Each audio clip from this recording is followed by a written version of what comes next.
நம்ம costume purchase போகும்போது நம்ம கூட இருக்கவங்க இருப்பான்ல, நம்ம சும்மா தான் கூட இருப்பான்ல அப்படின்னு ஒரு சட்டையை பார்த்தோம்னா, சார் எடுத்துக்கங்க சார், இப்போ என்ன சார் அப்படியே கம்பெனி கணக்கில் போயிடும், யார் சார் பார்க்க போகிறோம் அப்படின்னு சொல்லி இந்த மாதிரி ஒரு 2 சட்டையை எடுத்துட்டேன் நான்.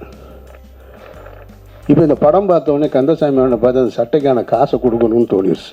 கதையை சொல்லிடாதீங்க ஏங்க, இத்தனை பேர் பேசும்போதே சொல்லிட்டாங்க நேர்மை நேர்மை நேர்மைன்னு.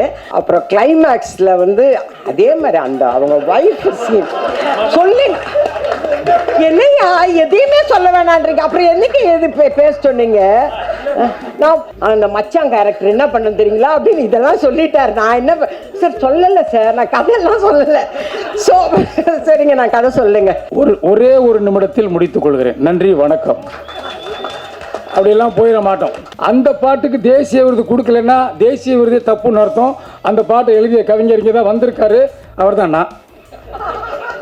நன்றி, வணக்கம். லிங்குசாமி எழுதுறது, போஸ் எழுதுறதுலாம் நமக்கு சகஜம் தான். ஏன்னா அவங்களாம் ஆனந்த படத்தில் கூட்டு குடும்பம் வாழ்ந்து சின்ன சின்ன விஷயங்களுக்கெல்லாம் தன்னுடைய அன்பை பரிமாறிய குடும்பம், அதெல்லாம் சாதாரணம். அமீர் எழுதுறா தெரியுமா உங்களுக்கு?